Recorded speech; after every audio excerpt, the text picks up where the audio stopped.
We still do 7 NUFC Matters show a week for free. But if you want to help support NUFC Matters, then there are a few ways of doing it. Hit the like button on each live broadcast and video. This helps the channel grow. Hit the subscribe button and select the all notifications bell so you don't miss a single show. If you want to help us financially, then you can join the channel using this button with the membership starting at $1.99 a month. Or you can drop us a donation in the chat using a super sticker. We're also looking for sponsors. If you'd like your brand advertised on the flyers for the show and featured during the ad break, then email John at nufcmatters.com to arrange today.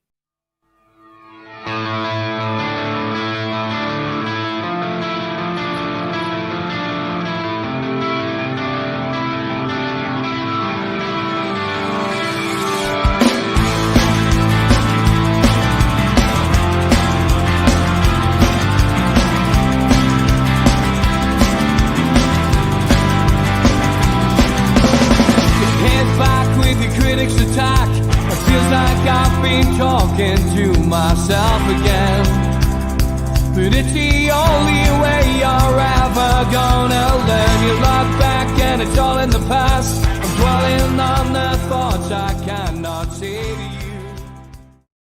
Good evening, welcome to NUFC Matters with me, Steve Ray. There's the three amigos, a perfect way to kickstart your Newcastle United weekend. Welcome to Steve, Mitch, and to George, and to you.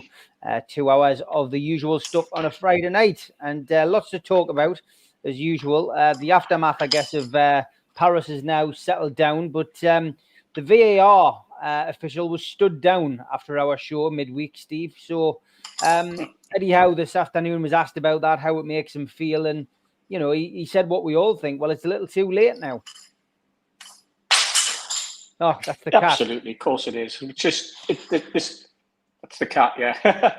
That's football for you, Steve, isn't it? That's the way it goes. I mean, the game lasts 90 minutes plus the 8 that they added on, and when the whistle blows, you're stuck with the result. You can't go back.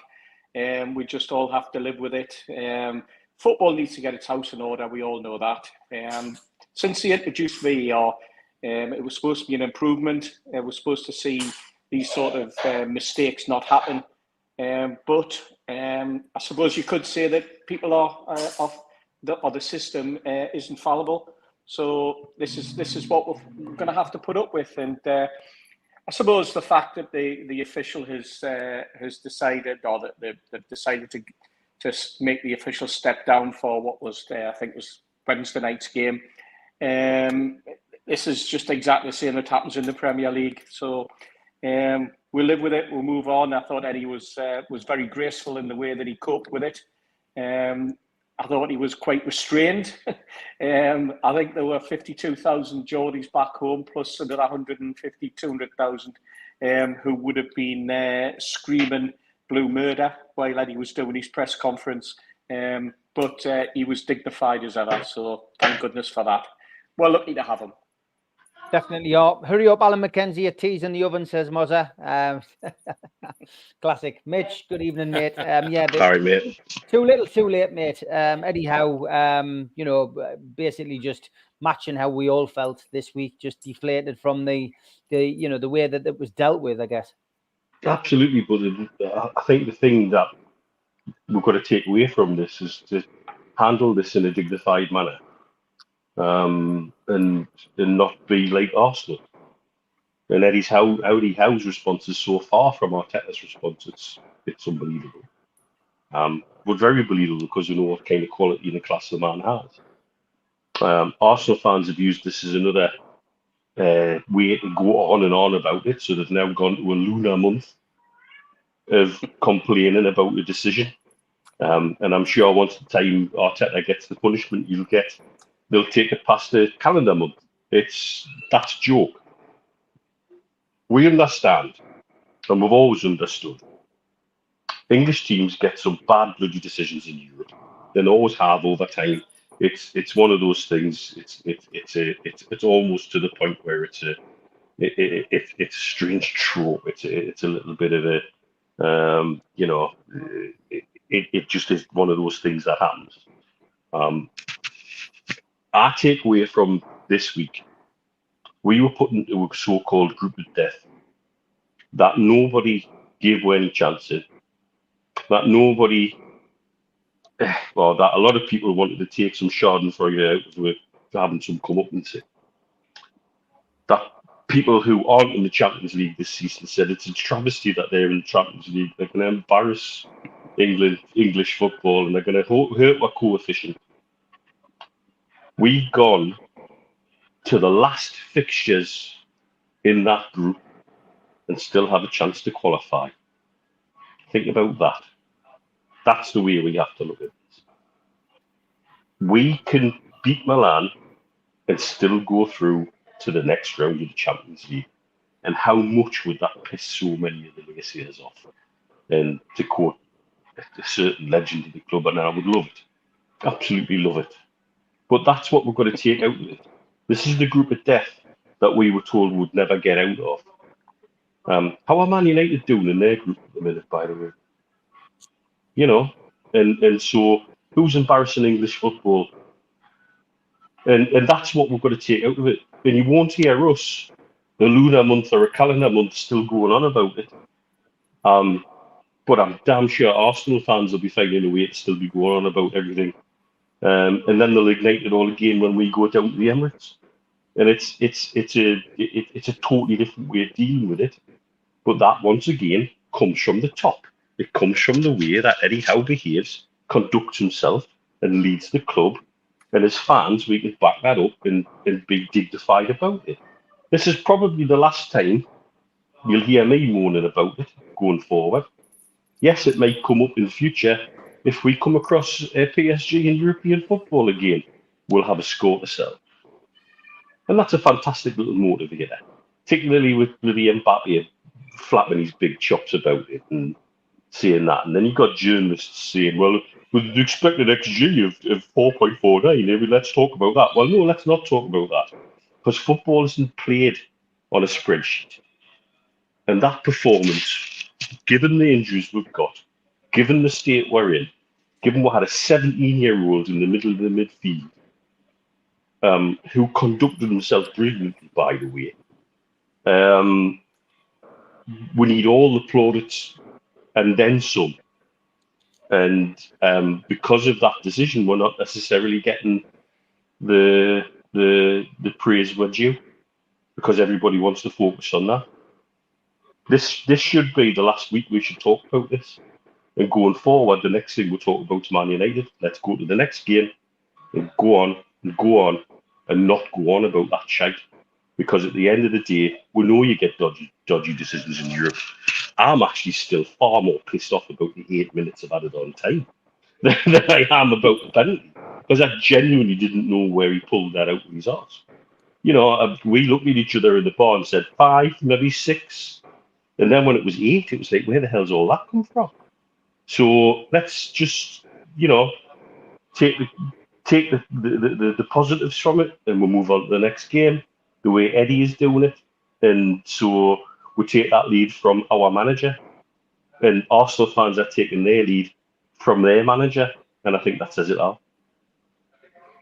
Yeah, George, disappointing news to hear that the officials were stood down, because it should never have come to that, and I think the referee should have had more guts and more balls, really, to make the on-field decision correct. You know, he'd seen it, he called it, he got it right.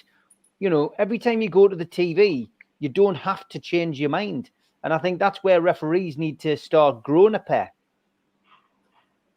Well, and so did the UEFA, who stood them down. Why stand the VAR man down and not the referee? For I gather now, for the next series of matches, they're all stood down, the whole lot of them, which is, what consolation is that, Eddie Howe and the boys in the dressing room? They're sitting there absolutely knackered, no doubt, giving that all, and some idiot makes a mistake like that. It just beggars belief. And if they're determined to have VAR in, they're doing the wrong way about it, because people are now at the stage where they're absolutely hacked off with the mess it's making of football games and all sorts of things. So, I mean, you said it at the beginning, too little, too late, but it annoyed me intensely to get rid of the VAR man and leave the ref where he is. He made the initial decision. All he had to do was say, well, sticking by my decision, no penalty. But he didn't. He was suckered into going to the screen and changing his mind. Well, that's his fault, not the VAR man. The VAR man got his decision wrong, but so did he. He followed it up. So, and Neil's absolutely right. What do we need to be talking about this for now? We've got a fantastic squad of players who are delivering all sorts for us. Some of them just bends, Lewis 17, Lewis Smiley. Dear me, it just beggars belief. And he didn't look out of place. That's the other point about it. He didn't look out of place. He was performing as well as all the others around him. And it was just amazing. But others as well, Livramento, I mean, you could go through the whole lot of them and find something really praiseworthy to say about them. But it's difficult too because it was a supreme team effort from not just on the pitch, but off the pitch as well. I said the other night about Eddie Howe, I run out of superlatives to describe our manager because if that had been Arteta had been up the top of the bloody Eiffel Tower shouting for foul or wrong decision and all that sort of thing. He wouldn't have taken it in a dignified way that Eddie Howe does. And again today, I mean, yes, they can see the rancor, it's there, but it's not bitter. It's not, the bitterness doesn't come out. With Arteta, it's all bitterness, horrible bitterness that drives him. And Neil's right, it drives the fans as well. They've got a conductor there that'll take them to wherever they want to go. Negatively, though, that's the trouble. All negative, totally negative. Whereas we've got a conductor who can get the troops and say, "Well, all right, lads, it wasn't good, but we're here, we're still there, we're doing this, we're doing that, and we'll be in at the next game." And amazing transformation. Do you think of the tripe that we've been having the 2 years before? Somebody that tried to blame everybody but himself and nearly wrecked players' careers. Anybody tell me that was the same Fabian Schär that played on the other night that was ignored for 2 years by Bruce Ball? I mean, it just, it's just, I can't, I get welled up when I start to talk like this because I see so many things that are wonderful, absolutely wonderful about our squad that are there because of the backroom staff. And I don't just mean Eddie Howe. There's a lot of hard work goes on in that football club to get them lads the way they are. And I just enjoying it. We and get ready for the next one. And as Neil says, let's give Manchester United a fright on Saturday, and that'll make it all right. The Fabian Schär point's an interesting one. I think we can. Yeah. Sorry, Steve. Go on. Right, I was just going to say, I mean, one of the things that I picked up here.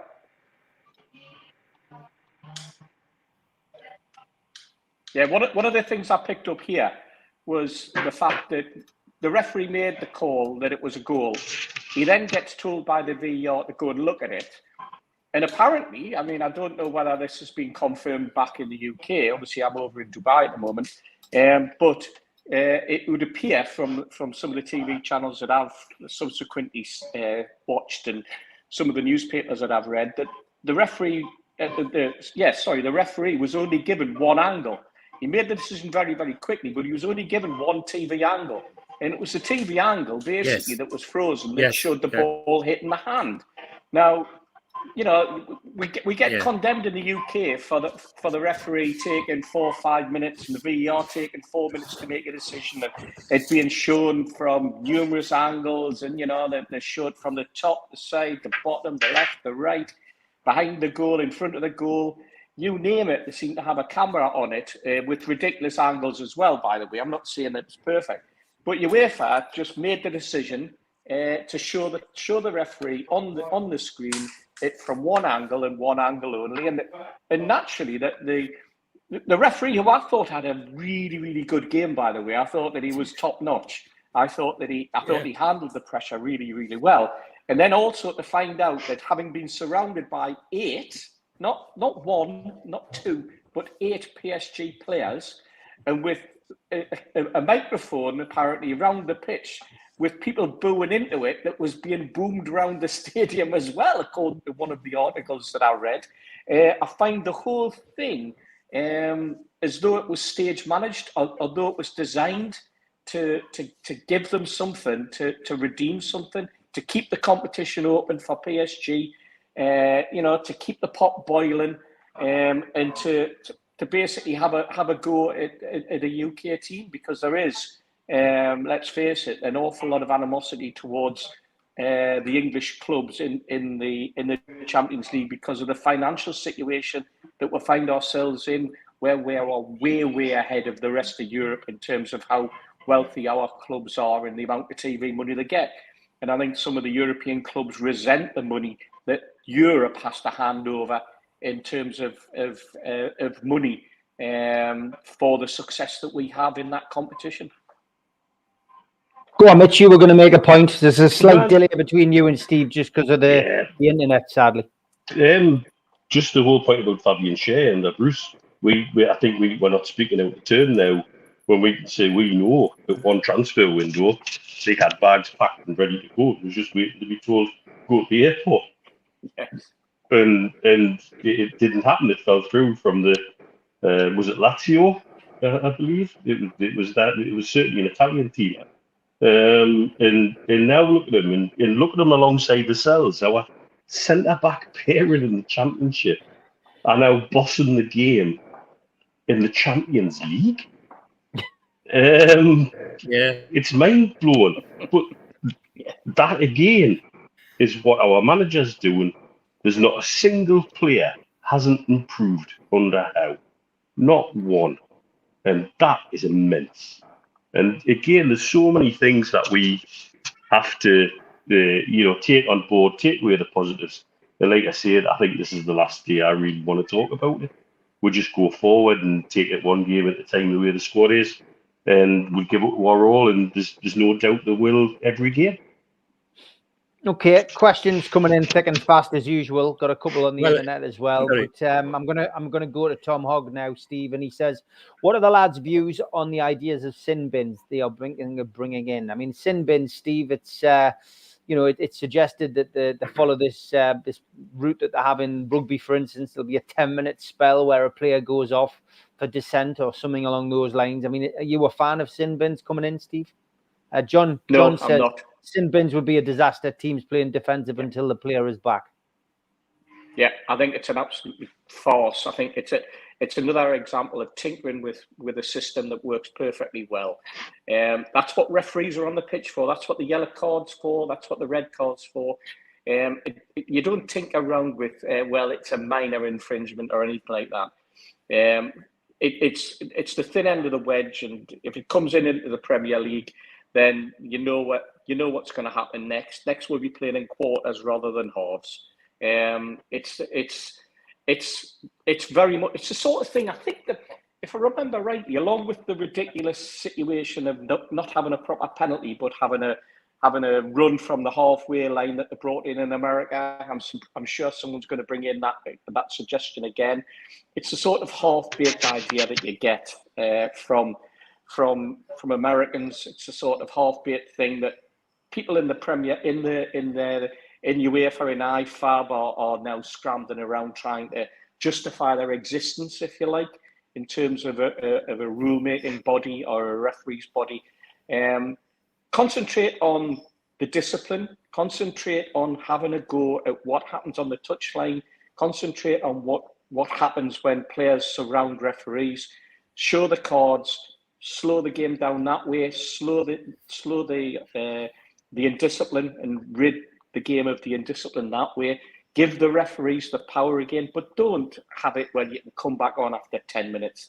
That's like, for me, it's primary school stuff. It's like the teacher, go in the corner for 10 minutes and put a book on your head or something stupid like that. It's farcical, Steve.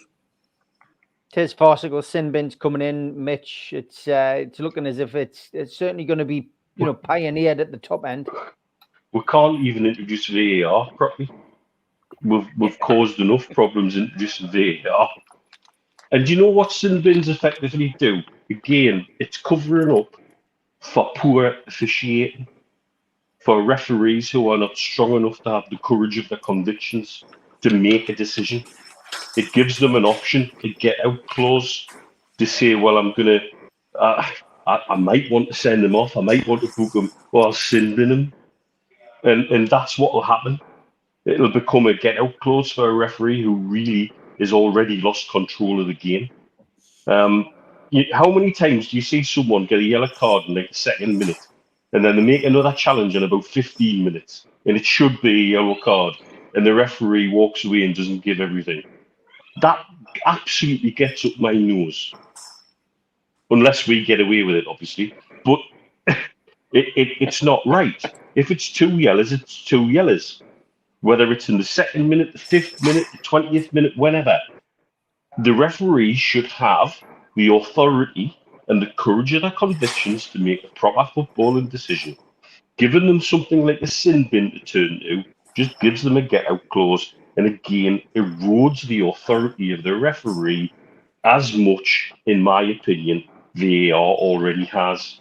It's created enough of a grey area where people really don't know what to do. And until we get VAR right, we shouldn't be introducing something else, because VAR needs to be fixed one way or the other. And then let's have a conversation about sin bins. I'm all for anything that will improve, enhance, or make the game more interesting, more effective, or have a positive impact on the game. At the minute, for me, a sin bin would give a get-out clause to a poor referee. You'd see people being sin binned left, right, and centre, not yellow carded, not red carded, and it will, I believe, and I agree with everybody who said this in the chat, whereby you'd end up with 10 minutes with a team playing with 10 men, getting behind the ball, closing everything down. It just will kill the game. It's something which could, in the right situation, I know UEFA have come out and said one of the situations that could have worked in was the England, the European Championship final, whereby there was a cynical foul where one of the Italians pulled Saka back. And it was sort of one of these ones, well, okay, yellow, but is yellow enough? These challenges that are sort of described by professionals occasionally as an orange. It's somewhere between yellow and red. I guess that's where a sin bin could be useful. But how this then plays, when we can't even get VAR right, it would just be an additional complication with, with ramifications that, again, referees have less control over the game. The reason I keep laughing is because I can just hear the cat going absolutely mental and watching Steve's face as it goes from... I mean, it sounds like it's going absolutely wild, Steve. What's it doing? Well, there's a little toy with a string on, like a string toy with some feathers on the end, and it's also got a bell. And it's decided to drag that in from the other room. I cannot lock her in the other room because it's an open planned apartment. So she's gone because I kept knocking her off the table. She chases lucky bands. I've given her them, and now she's decided to bring this toy with a bell on the end. Well, I'll mute her, Steve. I'll not mute the cat. You know what I mean? I'll mute the mic while we can get it to calm down. Brilliant. Yeah. It's brilliant. It's just so funny watching your... Sounds a bit painful for the cat, Steve. Yeah, I thought he said neuter it, George, not muter. Yeah, George, sin bin. I was going to say it sounded a bit painful. Oh, biggest problem I've got is the people that are going to introduce these things. They've made such a bloody mess of everything else they've introduced. I just shudder when I hear them people starting to talk about change, whether it be offside, whether it be how goalkeepers are protected, whether it, it's just all sorts of things that they completely make a mess of it all.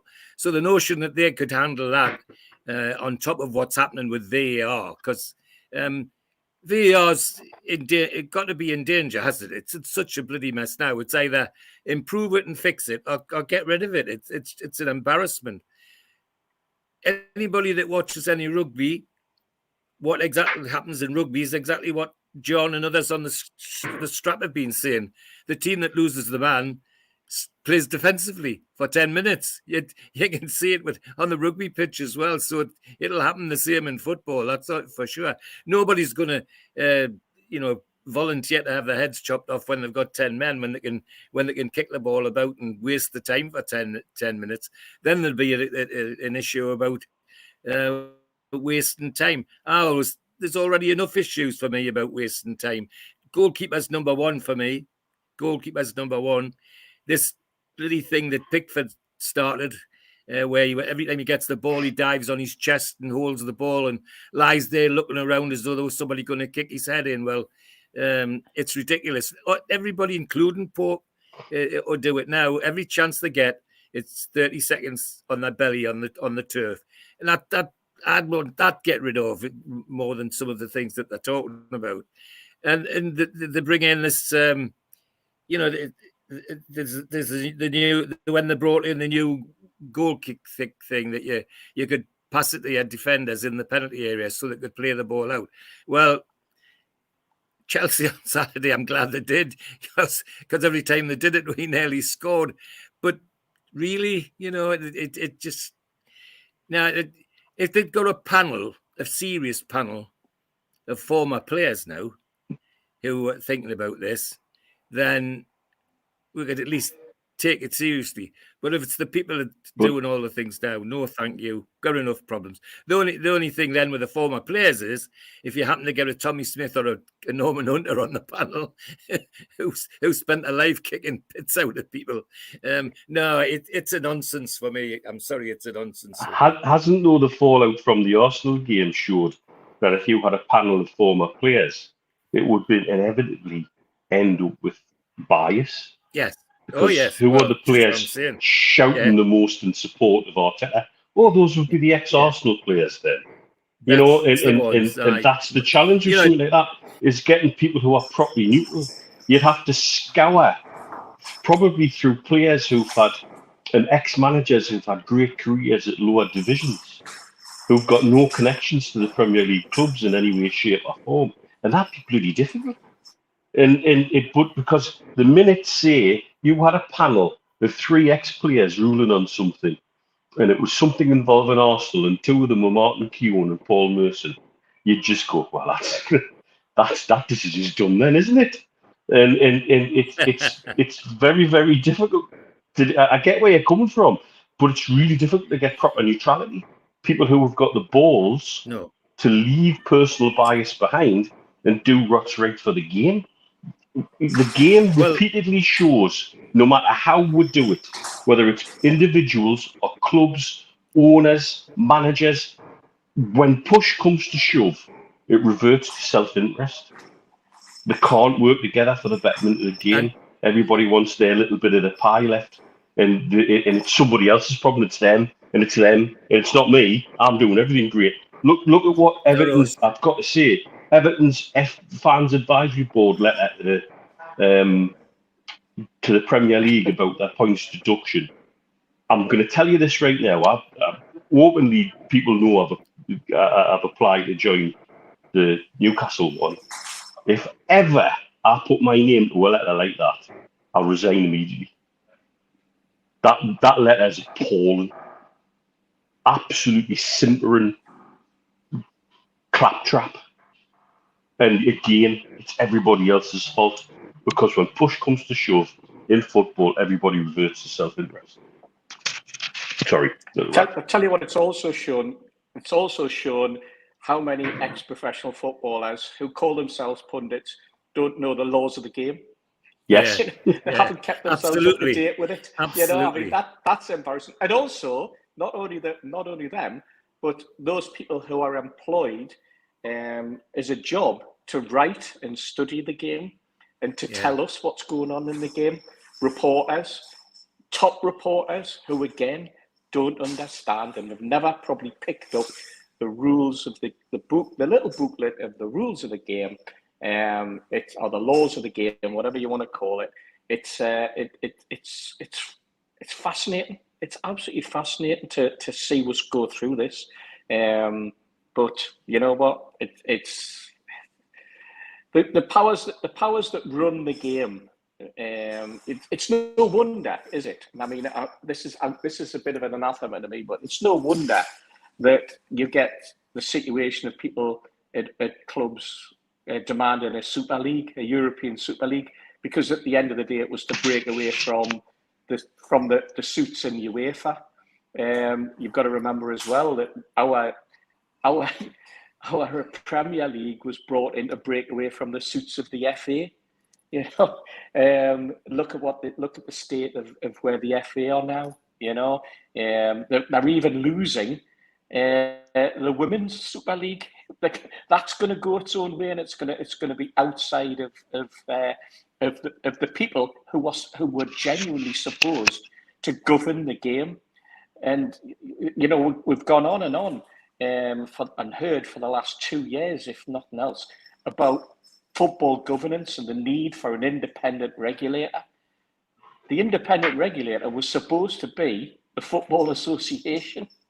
You know, I hear Simon Jordan going on about it, and I sit there going, thank God we've got someone like him who is seeing that bigger picture and seeing where football's going, because it's something that I've had a conversation with Mitch and Stu from the moment that they talked about football governance and bringing an independent regulator in.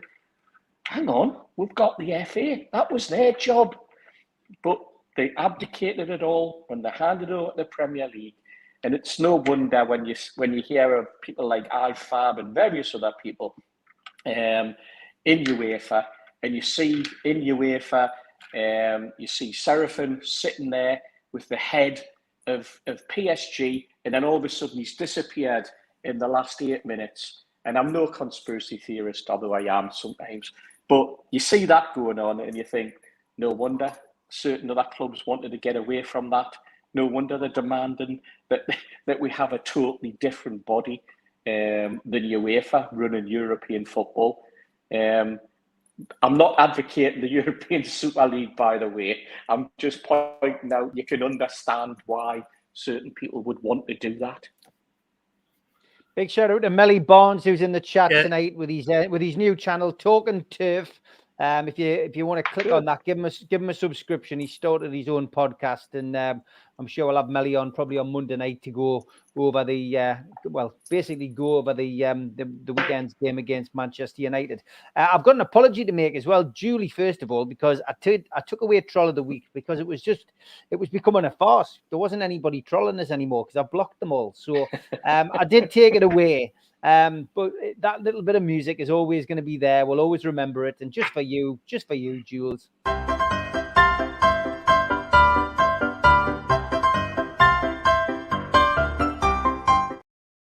No Troll of the Week, but there it is. And last week I didn't do Toon Lookalikey. And in case I forget this week, here it is.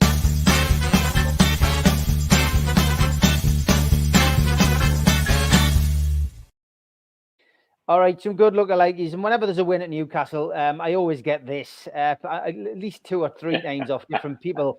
Peekaboo, there's Steve Wraith in the photograph, and there it is, a closer one. And this guy must be sick. He must get some stick.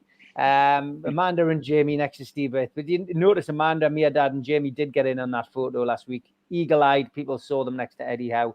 Fantastic. Couple from Tom Dixon as well, as usual. McAllister and Aaron Ramsey. I've never really noticed that one, Tom, until now, but that's pretty good. I picked this one out again from about 20 people who sent us it. That woman who was in Russia and our good friend Anthony Hopkins, of course. And another one from Tom Targaryen from Game of Thrones and Erling Haaland. It's quite a good one, actually. Same haircut. And Richard Beckinsale and Jim Wallace. Excellent, that. Excellent one. Thanks for those, Tom.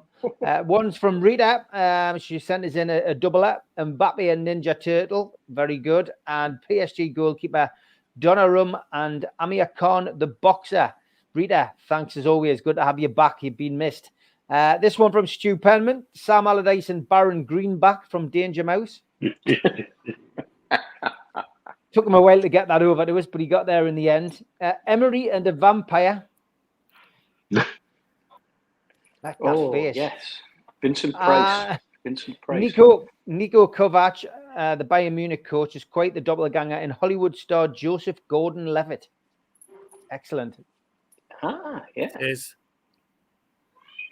And John Joe Shelby needs to lay off the kebab, says Albert. Still not quite grasping the whole lookalike section, but it's a pretty good one. This has got to be a lookalike. A man and his dog. That's brilliant, that.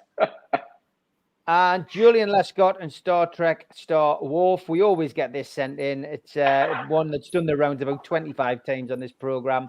Harold Bishop and some guy on some podcast. Yeah.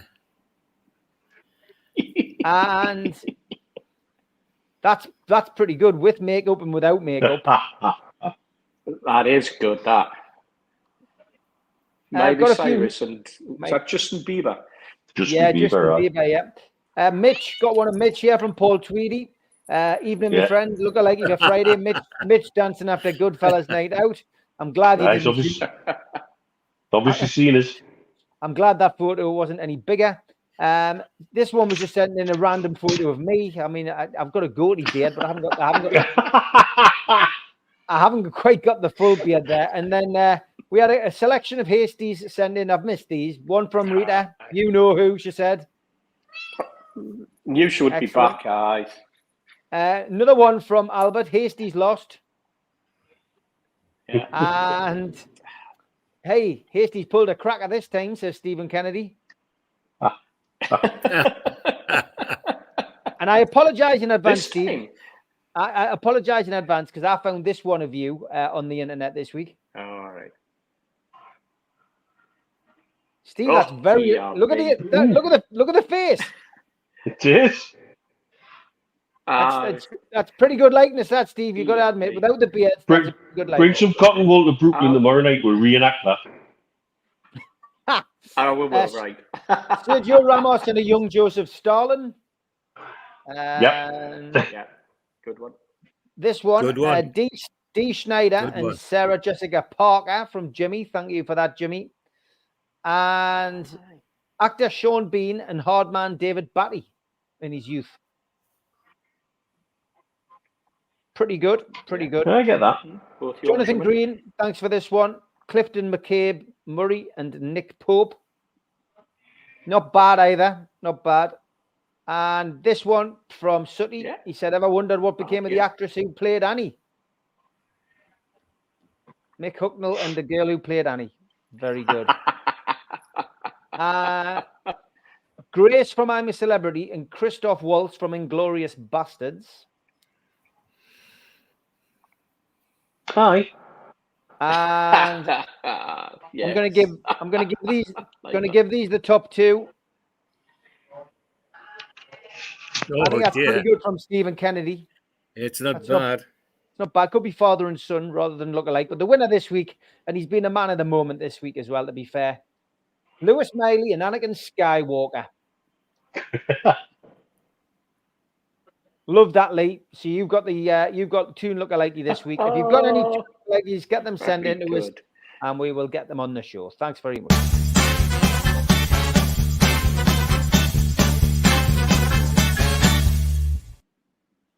Okay, I did say we had a couple of questions sent in as well. Which one do I go with? Let's see. I will pick this one out, I think. From Paul, he says, Steve, question for Matters tonight. In other sports, for example, Formula One, you can win a race but be disqualified the following day if there are mitigating circumstances. Do you think this could be applied to the wrong football decisions that we are seeing? Like ours the other night against PSG. No. That's from Paul Palpatine. No. Steve?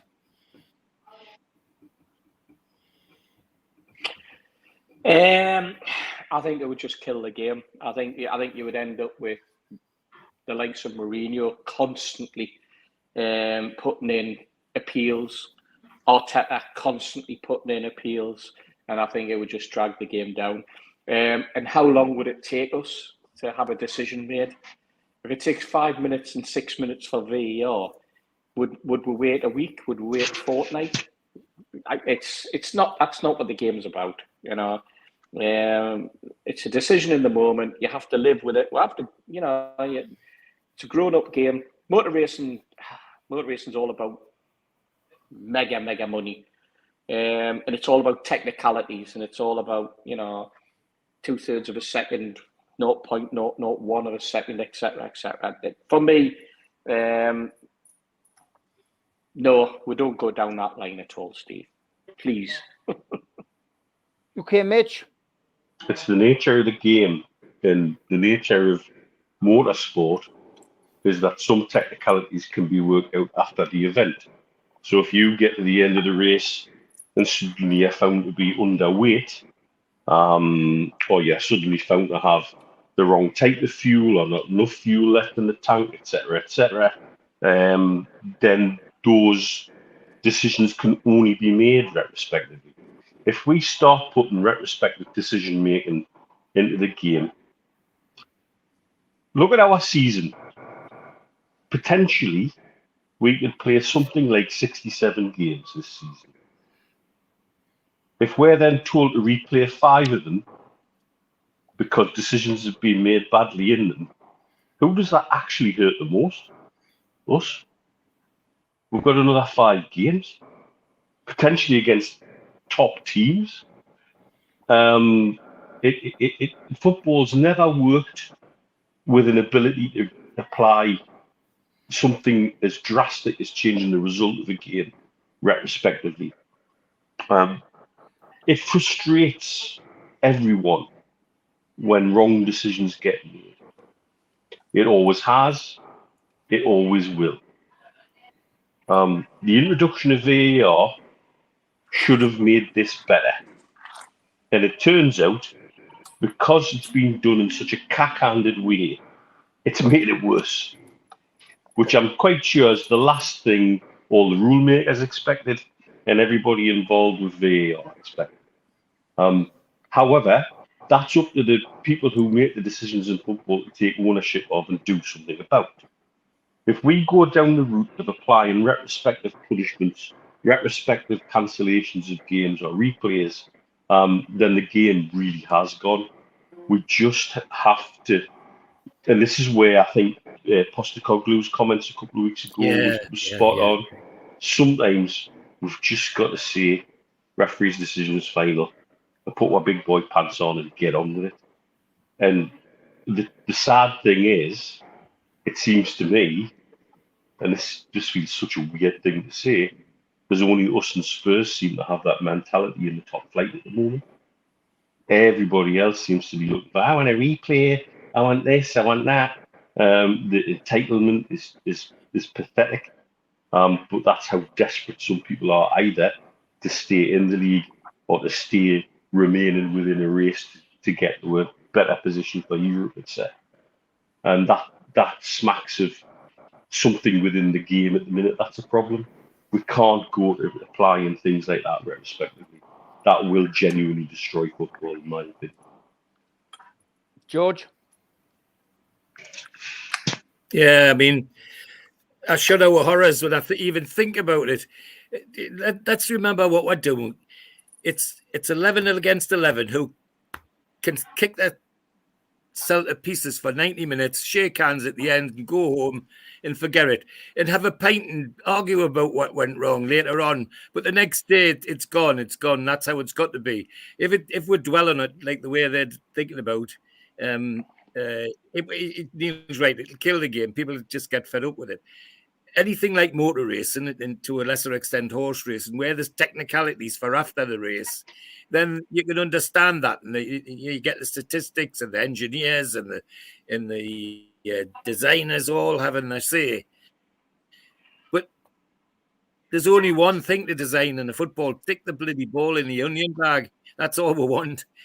And this lot that we've got now seem to be doing everything they can to make that as hard as possible as they can. The one introduction I do applaud now that it's been happening a while. It's the goal line technology, because it's positive in a sense that it means goals are goals. Where you know, all sorts of weird things happen to stop goals being goals. Well, the goal line, the technology, if it says it's a goal, it's a goal. That's a positive. And Most other things, including VAR, are just negative, and this would be even more negative. Sorry, Neil. the goal line technology is one of the few things where there is genuinely a binary answer. It's either all over the line, Yes, or it's not. And so that or is it's where not. Yeah. it's absolutely applicable, because there ain't any opinion about that. And we've already shown and demonstrated positively that a ball being fully over the line can be proved by the goal line technology that we have now. So that's fine, absolutely fine. It's a yes or a no. The minute you start introducing factors of opinion in that for handball, even for some of the offsides, you know, where do you draw the line? Is it his sleeve? Is it his shoulder? You know, is he rather excited? So that puts him offside a little bit. Who knows? Who knows where some of this comes from? And that's where things where there is a genuine yes or no, the technology can help. It's the minute they've started chucking the ability for other people to put opinions in where it's gone wrong. Steve, just back on Catwatch there, mate. You seem to be in a game of stare out now with it. What's going on? Give us an update. I've got the laser pen. I thought that would keep having that control. Fire the laser pen along the corridor, along the passage, in the dark. That'll keep her busy. Things you've got to do. Barry Hogan says, guys, what does it mean? He says, when they've asked Eddie about increasing VAR regarding corners and free kicks, etc., has that been brought in, considering the mess they're making of it currently? Well, yes, Barry, it is. That is the idea, that they're going to bring in VAR for free kicks, corners, and throw-ins. And Eddie Howe was asked about it in the press conference today. And he said, I think they need to concentrate on getting VAR right for the simple things. But what Eddie Howe basically said was, he was happy with VAR for offsides. He says, it's a black and white decision in offside. He said, but I'm not happy with it with regards to handballs and everything else. And he said, to bring in VAR for corners, for free kicks, and for throw-ins, I think is taking it a step too far. More or less, Stevie was saying that they need to get the technology right. They need to get the interaction correct. The availability of all the angles, etc., before they go down this road, Steve. He's dead right. They don't need to do it for throw-ins. They just need to make George up. And George will tell you every time there's a foul throw, because he does continuously through the game when I'm sitting next to him. Anyone who's ever been to a game with George will know that George is the expert on foul throws. And how many do we see during a game, George? Half a dozen at least. And George spots them all. I can tell you that. No, there's no need. I mean, the game should be played properly by people who understand what is required of them. The linesman is there, fourth official is there, the assistant referees, whatever you want to call them, they are there to support the referee. And if they see something going on, they're mic'd up and they should be telling them. But how many times do you see a referee go and speak, or even take anything that's coming from, let's say, one of their assistants? Very, very rare these days.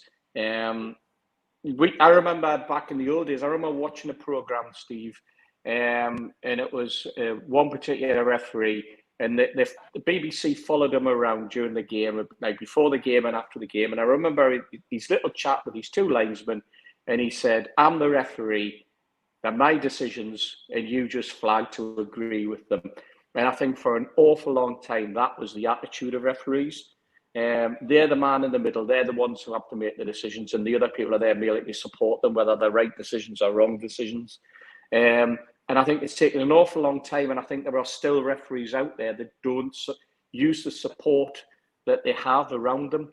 And I think there are linesmen who are not confident enough when they see something, because the number of times you'll see, for example, a throw-in where it's blatant that the ball is it should have gone one way, and the linesman, even though he's 5 yards away, will keep his flag down, and then when the referee points, he put his flag up, which is basically just to tell the crowd which direction the throw-in's going to have to be taken. And yet he's there, and the referee's 40 yards away. Those are the sort of areas that we should be looking at. Should be looking at the officials, and we should have officials who are confident enough to make decisions in front of 50, 60, 70,000 people. Control the game properly. Use the laws that you have. Use the knowledge that you have. Don't then start to, right, well, I can rely on technology, because you can't. Shown with VR that you can't rely on the technology. The technology is just a frozen moment in time, and you can move that on 2-3 frames, and you get a totally different view. You get a totally different outcome. If that's the outcome that you're looking for, you can just move the frame forward or move the frame back. And that's not what the game is about. The game is about, it's a fast moving, it's a game played by adults. It's ridiculous to even contemplate bringing in more and more, for my mind, more and more technology, because it just means that it's just more power to the TV companies. It's more power to the people who really have no input to the game, and it's just more talking points for half time and for post match, and to hear idiots like Rio Ferdinand giving their opinion. Rio Ferdinand disappeared in the last few minutes of the game on Tuesday. Apparently he had food poisoning. I suspect he went into the VR box personally. Andy G's worried about Rich Oliver tomorrow in Brooklyn Bar with Stephen Mitch. He'll be fine. Good luck. Good luck to him. It's not, hey, Rich will be fine. It's us that I'm worried about. I tell you, anyone who's been out with Rich before know what I'm talking about. He's very entertaining on Twitter, that's for certain. It was good to catch up with him a couple of weeks ago in the Strawberry as well. He's a top lad. Very good friends with Ginger Perlo as well, who also watches the show. Mitch, more rules. And Mick Grist saying this is nearly as bad as talking about tickets, lads. Yeah, it is. But it's not our fault. I mean, we let the viewers control the narrative. Barry Hogan asked the question. We can talk about tickets if he wants. I'll give you a very simple and a very succinct answer, and I think this is what sums up what Eddie said about it. More VAR equals less football. It's that simple. Yeah. You want it. Well, maybe. we'll get the trust to do that. It's as simple as that. More VAR equals less football, and it'll just piss everybody off even more. Yeah. They can't get it right on the simple things. How the hell do we expect them to get it right on other things? And then we'll start analysing the minutiae. This is almost exactly like what happened when NFL first brought video reviews in. They saw over a 3 or 4 season period that games were becoming 4.5 hours because of the amount of video reviews. And then they had to say no, enough. Even the broadcasters were pissed off with it. And so they then had to go back and look at what they were going to review, what weren't they going to review, how they were going to work with coaches' challenges, at what times were they going to review things more, because they review nearly everything within the final 2 minutes of a half, because the final 2 minutes of a half are the most critical periods in the game. And so certain things get reviewed automatically in that time. But it took them 10 years, at least, to get it where it is now, where it's workable, everybody's reasonably happy with it. Yes, it still gets a few things wrong. Yes, there's still some problems with it, but it's never, ever going to be 100% perfect. And so we're going through that almost identical evolution, where they now want to say, let's have a look at everything. No, you're already complaining about that there's time wasted and there's 12 minutes added on at the end of a half. At the minute they are getting involved with reviewing everything, we might as well sort of book a 2.5 hour period to complete a game in. it'll be ridiculous, and it'll mean less football. And you want to kill the game a bit more, bring it on. Well, look at what happened at the World Cup when they decided they would keep a close count on time wasting. At the end of it, when games are getting extended by 10, 12 minutes, the people who wanted it were starting to howl and say, oh, this is not good enough, because their team was losing at the end. The cynic in me, not the cynic, the optimist in me says that the people that invented our game did a very simple thing, in my view. And it was a simple game for to be played in an hour and a half to settle whatever you wanted to settle with it. And it's over and done with in an instant. For it to go on and on and on and on, it'll just become a drudge. People will just get fed up with it. So, no, it's you're right, Neil. The more that the faff and talk about it, the worse it'll get, and that's the track record actually. In when they invent things, and my favourite, of course, as Steve rightly says, the throw-ins. Well, I'd struggle to see a game now where there's hardly a throw-in that's right for me. So if they're going to start using VAR to put those right, my goodness, that's going to interfere with the game. You only need half a dozen throw-ins, and it's more likely to be a dozen as much as I see.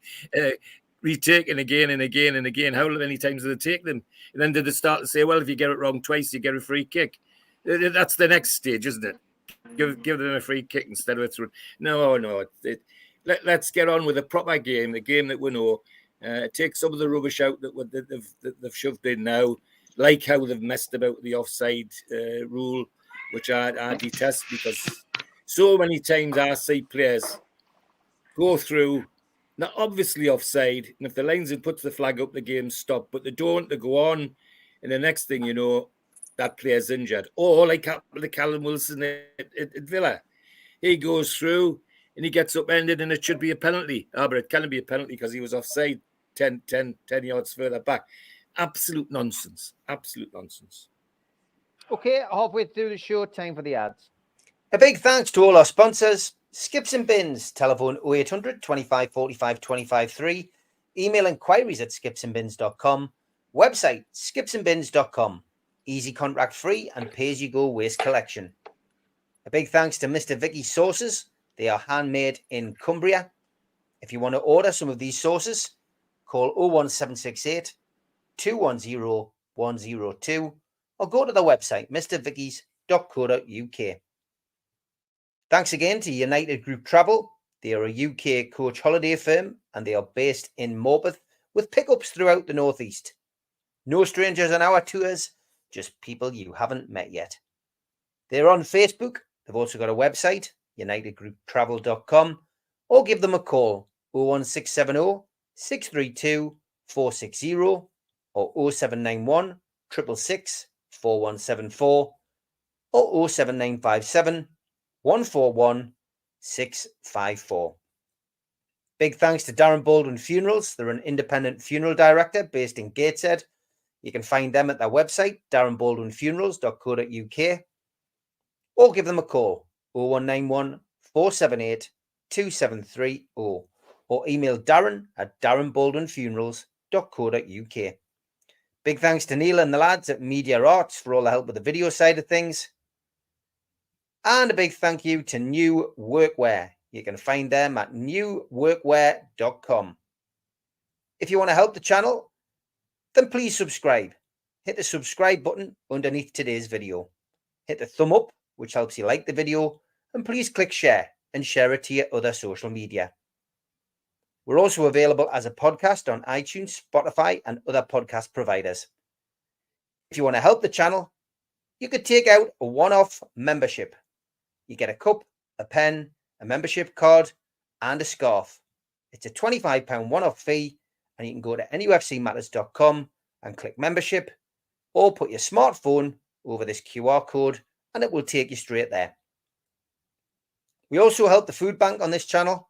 If you want to help the food bank virtually from wherever you are in the world, click on nufcfansfoodbank.co.uk and it takes you to the matchday bucket and you can make a donation, no matter how big or small. I'm also involved in the Northeast Footy Breakfast Show.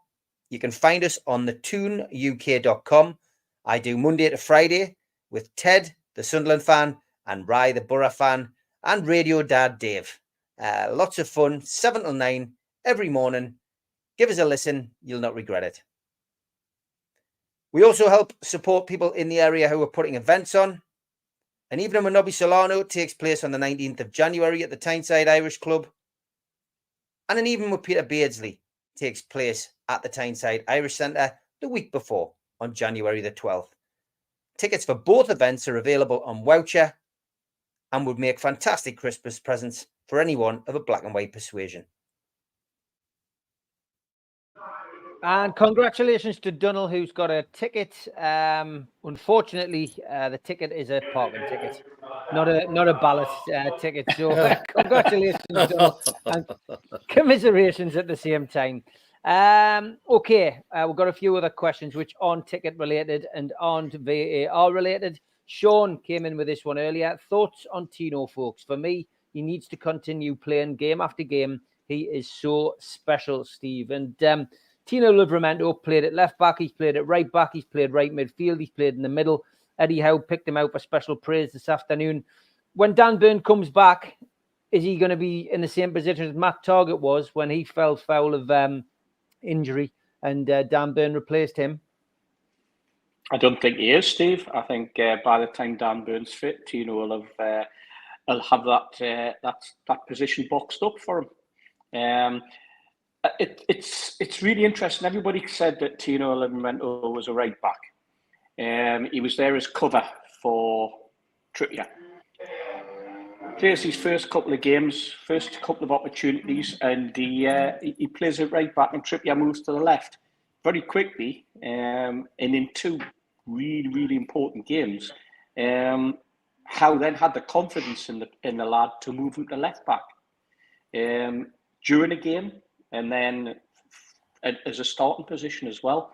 And I think that says that Eddie sees him as so versatile and so brimming with confidence and quality that's what he can do with them. And the very first game I think I saw him play was the Man United 3-0 when he played, both Hall and Livramento played. And I thought Hall outshone him, to be perfectly honest. I thought Hall had a great game, and I think I thought that again. I think I saw Tino in a previous game, and he came on as a sub with 10 minutes to go, and he looked like, for me, like a rabbit in the headlights.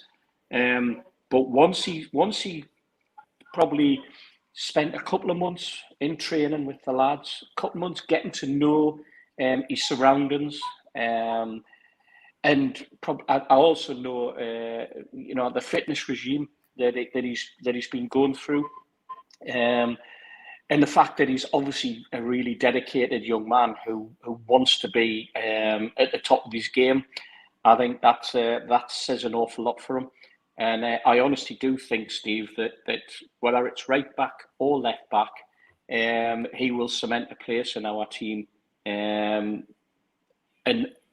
it's going to be up to Dan Burn to try and shift him. And I think Dan Burn's going to quickly find out that actually, yeah, Dan, you are a centre back. Yeah, you're not a full back, which he knows anyway. I mean, he's a sensible enough lad to know he was signed as a centre back. He got into the left back position, as you say, because of the injury to Matt Targett, and Matt hasn't been able to get his place back. Then Matt's injured, and now Tino's got the opportunity, and the shirt's his, or the position. I used to say the shirt, didn't we? We used to say the number 2 or the number 3 shirt. It's not that anymore, but that right or left back position is there for his to grab. And you know what, Kieran Trippier, if Trippier was out injured for a long time, he would be in exactly the same boat. It's just the way football is. But what a great spot, what a great signing. And I thought he was outstanding again on Tuesday night, Steve. Yeah, I mean, look, the way football's going at the moment, Mitch, and the way our luck's going with injuries, you can't even start talking about who gets in and who doesn't get in, I guess. But theoretically, if everybody was fit, the question I was asking is, and obviously, you know, the viewers are saying that Tino can't be dropped. It's a strange position to be in. We would never have thought a 21-year-old would come in and make such an impression, mate. As you probably all know, I have this really weird love-hate relationship with right-footed players playing at left fullback. As a naturally right-footed player, I played probably 60 to 70% of my games in junior and non-league football at left back. But it's thanks to the man sitting there that I was encouraged to become two-footed. And even now, if I trundle around in a over 40s league out here, people don't know whether I'm left or right-footed because my instinct is to control and play the ball with the left because I've played so much on the left-hand side, but I am actually naturally right-footed. It can be done. I get frustrated with professional footballers who can't be. In my opinion, you've got to be Lionel Messi to get away with just having one good foot. Other than that, you know, work on it. You've got all the time in the world to work on it. And if an overweight dentist in Dubai can play two-footed, I'm damn sure you can, because you've got 10 million times more talent than I ever had. But never mind. He's taken to it so well. And the way Eddie works is if somebody's doing well, he doesn't necessarily like to drop them. I don't think there's anybody going to walk back into the team. Obviously, I think eventually Tino's going to be on the right-hand side. But the fact that we've got an ability to drop Tino across to the right and Trippier to the left for certain games, Trippier on the right and Hall on the left for certain games, and we could even give Trippier a day off and play Tino and Hall comfortably at fullback and not stress about it. And that's before you get people back from injury. At the moment, it's proper bare bones time, and we're genuinely forcing square pegs into round holes, which is something which often are really kind of countenance, but needs must. We've got to. And what Tino's done, I think, is phenomenal. The lad has looked a class act every time he's crossed the white line in the last few games for me. And the fact that Eddie's comfortable to shift him across to the left shows he's obviously been working on that in training, and Tino's been taking in everything he's being asked to do, and then on the pitch he's delivering. And if he locks that left back slot up for the short to mid term, nobody could blame him, because by God, he's looked genuinely a class act. He was phenomenal down at Man U in the League Cup game. I'll be very interested to see where he lines up at the weekend and how we'll line up. But one thing's for sure, that young man will not be feared of anybody, whether he's on the right or the left. And he gives with it. Something different going forward. He seems to have this ability to make toe-end tackles and take the ball away from people at the last minute, but then immediately convert that into an attacking opportunity. And that's quite a rare talent. And probably what a modern fullback should be doing. And I think we really are very lucky to have some of the young players that we've got at the moment. And he really does look, every time he crosses the white line at the minute for me, a proper class act. You can't drop him. George? Absolutely. First 30 minutes I seen him, there was a footballer or a baller, as the kids say nowadays. He's got the lot, and certainly you can see the way he sets up. He's comfortable at going either way, and Neil's absolutely right. I get the same frustration when I. Even with some of the top professionals that we've got in our team, Almiron, the number of times I hear people making an excuse for him not being able to do this with his right foot and not be able to do that with his right. God, he could if he put his mind to it. It tells you a lot about him. That doesn't happen easily. The number of hours I spent in my back garden with white circles painted on the back of the wash house, for me to hit with the ball, and my father shouting right foot, left foot, top circle, bottom circle, and we used to do it for hour and end, and then later on comes along Neil, and I get him doing it in the garden here to improve his ability to play on both sides. So it can be done. And that same technique I didn't pick up myself. I picked up at St James's Park. And you remember the old gym in St James's Park? They used to have an old gymnasium in there. They used to have the white circles on the wall there. Yeah. And that's what it was for. And even the top players in the team went through it. Some of them could and some of them couldn't. The worst were people like Bobby Mitchell, who only had a right leg to stand on because he was brilliant with his left. But even he had to go through it. The coaches made them do it. And it was and the other thing we used to play a game with 2 different coloured socks on. A blue one on your right leg and a red one on your left leg, and the coaches would tell you which side you were on. And if you touched the ball with the one that you weren't supposed to, it was a free kick. There's all sorts of ways you can do it for yourself if you want to. And that kid has obviously done it for a long time, because that isn't a half an hour thing. That really is a many days of coaching and hard work to get to that standard. So I'm just looking forward to the next few years with this lad, because he's going to be he's a star now for me, but he's going to be immense for us if he keeps developing the way he is. And with Eddie Howe in the club, he will. There's no doubt about that. So yeah, good on the kid. And Dan Byrne, well, Dan's going to be in a position where somebody's got the shirt, in my opinion. He's going to have to. Something's going to happen to get the shirt taken off him, because that kid's there for a long time, in my view. Michael, just asking, Steve. Are you suggesting, George, we should all be able to swing both ways and be versatile? Absolutely. Why not? There is space in your life. Does you no harm? There is space in your life. Does you no harm? Go on then, Steve. I was going to say it's interesting what George just said about doing the hard yards, doing the hard work and training, practicing with left foot, right foot. And I remember reading one of Bobby Charlton's most earliest autobiographies. I think there was quite a number of them written over the years. And in that, he said when he signed for Manchester United, Matt Busby took him to one side, took him to the wall at what they called, I think it was called the Cliff, the training ground, and he put a chalk X on the wall, and he told him to just, with his right foot, just hit the ball to that. And after training, he was sent out, and that was all he did for an hour, just fired the ball at the wall, shot after shot after shot.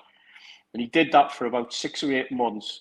And then Matt Busby hadn't spoken to him since, and then he walked over, went to the brick, put his hand on it, pulled the brick out, all the masonry around the brick, all the pointing was gone, and the brick came out, at which point Sir Matt said, "You're ready now." He was happy with him, Now that's an extreme, old-fashioned way. But George is absolutely spot on. Youngsters, practice. And if you put the hard yards in and you put the work in, you'll get your reward. Yeah. The other thing, I come back to this business about whether people know whether you're right or left-footed. I used to be really proud of the fact that when I went up there as a 15-year-old, some of the coaches couldn't tell whether I was right-sided or left-sided, which for a kid that age was unusual. But there was one player could spot it straight away. You know whose name I'm going to give you. I went to play with the A team, and a certain Jackie Milburn was the manager of the A team. Walked into the dressing room, and Benny Craig said to him, "I brought George is going to be your left back this afternoon." And in a flash, Jackie Milburn hid as a ball, and I trapped it. And he says, "Left back with your bloody right-sided," he said. Straight away. It took Jackie Milburn 2 minutes to work out. But it's the ethic of, where do you want to be? Do you really want to be top? Do you really want? And I'm not decrying the lads like the winger who's a great player, but he'd be an even better player if he had 2 feet. Okay, good stuff. I've kept out of this one, Steve, because I've kept out of this because I was totally left-footed. Plenty to get through on the show tonight, and here is Tweet of the Week.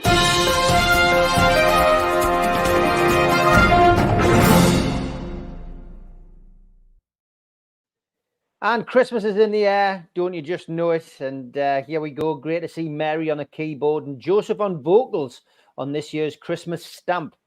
Here is Christmas on a budget with spam. See, you can do lots with spam. I think that's particularly good.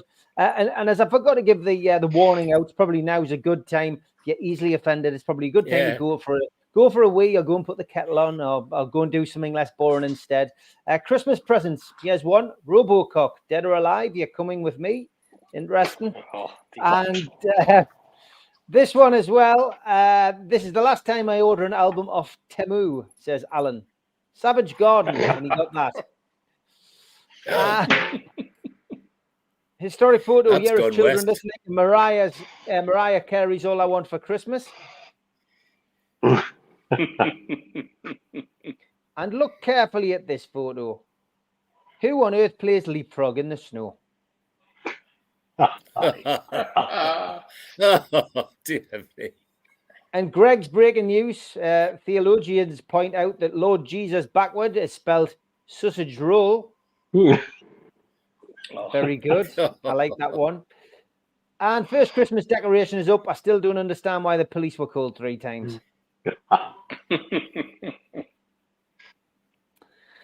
And this guy who decided to start his shopping early thinks he downloaded the wrong Freddy Got Fingered. Yeah. Yeah, me. Thanks, Chippers. And Stephen Kennedy sent this one. Oh my God, where did you learn to use your fingers like that?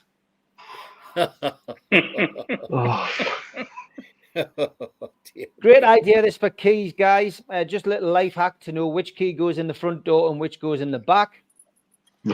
Okay, mate. Wow. Tweet of the week from Jimmy. Iconic. If you know it, you know. Brilliant, that. And attention, anyone missing a child in an orange coat, come to the lingerie department. Your child is hungry. Oh, dear, mate. What concert costs just 45 cents? I do not know. 50 cents featuring Nickelback. Classic. Yay. I do like these Star Wars and Star Trek ones. My father was born a conjoined twin. His brother was my uncle on my father's side, once removed. Oh dear, once. Oh my God. And this is one of the greatest pleasures in life, says Jimmy. Reading a book. If you see anything else, consult your psychologist. And Hank Marvin's fed up with being offered a sandwich when he introduces himself. And Jesus, Helen, you can't go on the beach like that. It's obscene.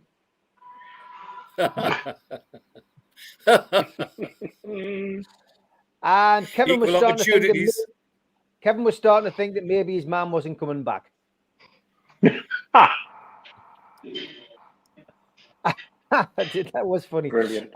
Seeing on the telly, you looked up your tits. That was hilarious. That still makes you laugh. I've had that one sent a few times. And meanwhile, in Sunderland, when you've just blasted up the first line of the night and got yourself a pint. You and your child are driving late at night along a deserted road. You come across a van full of money with a driver dead from an apparent heart attack. What lesson do you teach your child? Greg Roberts replied, lift with your legs, not your back. Not your back. And throw back to the days when you tell your parents you were at a sleepover. Meanwhile, you're actually in a field dying from too much vodka. All been there. And when alcohol performs miracles. Yay. Yay. And helmet of Biggest Dickus, 1st century Rome. He was a very great friend of the emperor, and his true status is represented by this fine helmet.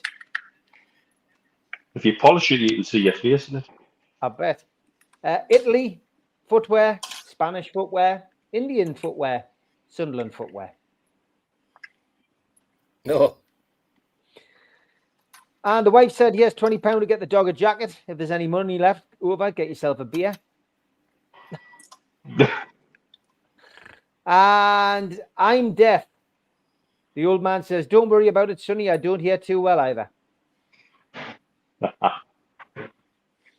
And what brings you to Canada? I was in a pub in Dublin and I said it on my coaster, "Drink Canada dry," so I thought I'd give it a go. And according to my chocolate advent calendar, there are only 3 days till Christmas. Very good. And there's the Jordan Christmas tree. Brilliant. And my first attempt at making beef Wellington. Oh, Beef. Oh, dear And may I me. buy you a drink? Oh, no, thanks. Alcohol is bad for me legs. Do they swell? No, they spread. Classic. Yeah. I do like the Dear, classic dear. photographs as well. David Craig getting stuck into Charlie George at Highbury. quite right too. And some vulgar person has rearranged the nativity scene at Stretton Church to make it look like Mary is performing an act of sin on Joseph by moving her nearer to him and changing the position of his shaft. Presumably, some people think this is a funny thing to do, but it's on a main crossroads in the village and is used by many families. That was actually a real post in a group, by the way, which I got said a couple of times, which is funny. And that's deviousness of a fantastic nature. It is coming out the last few. Texting for the over 40s and 50s. The kids have all their SMS codes like WTF, LOL, and PMSL. So here are some codes for the more mature person. ATD, at the doctor's. BFF, best friend's funeral. BTW, bring the wheelchair. HGBM, had a good bowel movement. WTL, where's the lubricant? ISMSA, I've shit myself again. And WTFMT, where are my teeth? Very good, that. Very good. Thank you for sending us that. And this guy was driving around in Gateshead wearing that mask. Quite why he was doing that, I don't know. But certainly got a few looks and a few photographs. And Dad, I want to marry. Say sorry. For what? Say sorry. But for what? You first. Say sorry. But what's my fault? You first. Say sorry. At least tell me the reason. First, say sorry. Okay, Dad, I'm sorry. Now you're ready for marriage, my son. Your training's complete. You have learned to say sorry without any reason.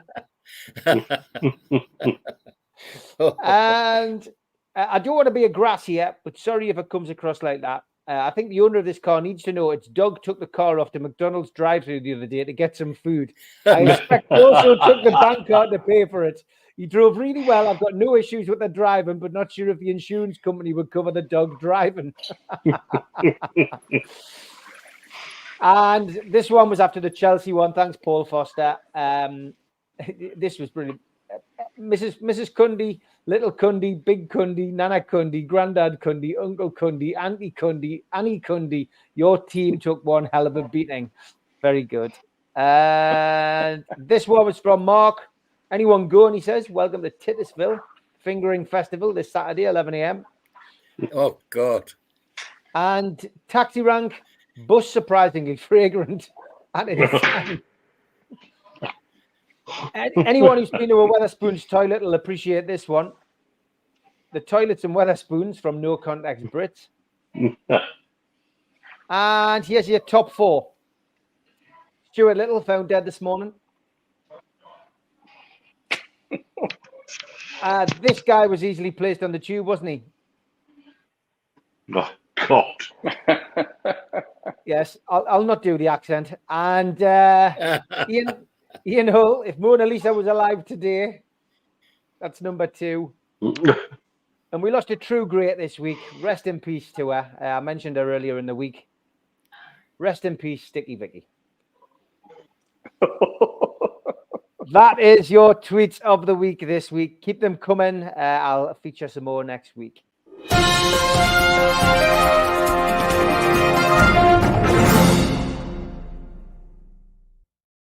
Now, one question that's been asked about 25 times, and I keep missing it for whatever reason, the way they've run out of time or whatever, is from Gary Milliken. So sorry, Gary, and here it is.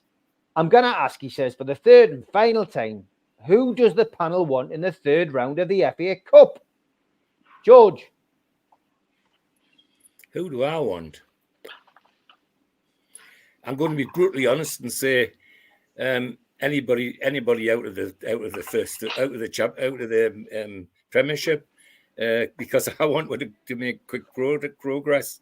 The football side of it says if we're really serious about winning it, we should be able to play anybody.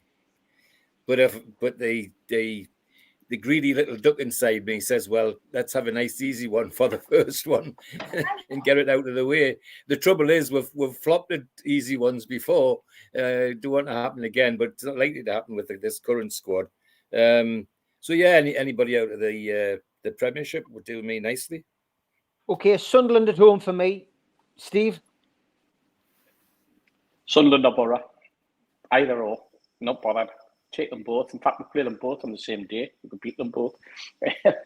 No, it'd be great to have a local derby, wouldn't it? In the third round of the Cup.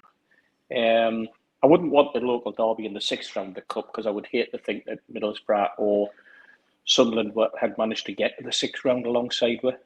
So I'll take either of them in the third, Steve.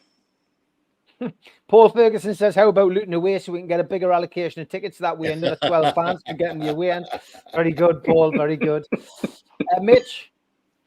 If, and it's a big if, they're still in the competition, Mackham's at home. Knock them into that little box. Put them away. Though obviously it's got to be at a time when they're not on a back shift in the sun, so that the fans can turn. It's time we made a statement. They're not going to play in the league for a long time, in my opinion. And it's one of the few times. Bring your Jack Clark. Put him up against Anthony Gordon.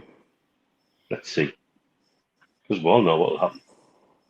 And that's not arrogance. Yeah. No. That's reality. They're squawking about us ending up with a 1-1 draw in the 98th bloody minute against PSG, and they can't even beat Huddersfield at home. It was. Is it something like last August that they had a striker actually score a goal? Yeah. And I'd love to see Luke O'Neill at centre back trying to mark Alexander Isaac. That would be comedy gold. I love it. Yeah, I think we all would love to see Sunderland. It would just be great for all those reasons and very more. Mozza says, ooh, that would be great, Mitch. Sean, question from Sean. Controversial, he says, but do you think Miley or Anderson could be sold on in the next few windows to take advantage of financial fair play? Homegrown being sold allows you to buy 3 times their value. City and Chelsea have done this. What's your thoughts on that, George? I'd be very disappointed if we did. It's time we had a Geordie hero. It's time we had a Jackie Milburn. It's time we had he's a Geordie hero, but he wasn't when he came. It's time we had a Malcolm McDonald. We need somebody for the local people to hang their hat on. And the two they've mentioned are ideal candidates for me. And I would be desperately disappointed if he used a formulated mechanism for fiddling the money to downgrade the value and the position of local players. That would just be upsetting to me. So I'm ready for a Geordie hero. I really would like to see as I say, another Jackie Milburn, another Charlie Crowe. There's so many of them. Bobby Cowell, who we used to trot on every week to see these players play and loved it because they were local and they played their football after they come out the pit and all that sort of thing. Well, Lewis Miley's not going to come out the pit because he's a clever lad. No Elliot Anderson, but they're darn good footballers, and I want to keep them. I really would be disappointed, Steve, if that happened. I really would. Yeah, me too. I would be devastated, to be fair. Good point from Sean. He says amortization allows you to immediately spend 5 times the value of a sale, regardless whether they're homegrown or not. I don't see us selling our stars of the future too easily these days, though. Good point, Paul. Yes, Steve? I don't think it will happen. I think that we've got Miley and Anderson for the duration of however long they want to be here. I think there's more chance of money being put into the football club in, as George says, in clever ways that not necessarily getting around the rules, but don't break the rules.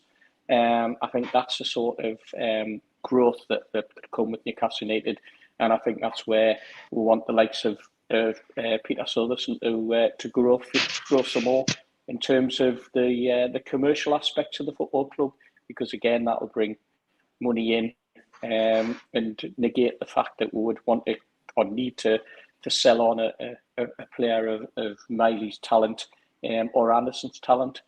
But having said that, a lot of it comes down to the players themselves as well.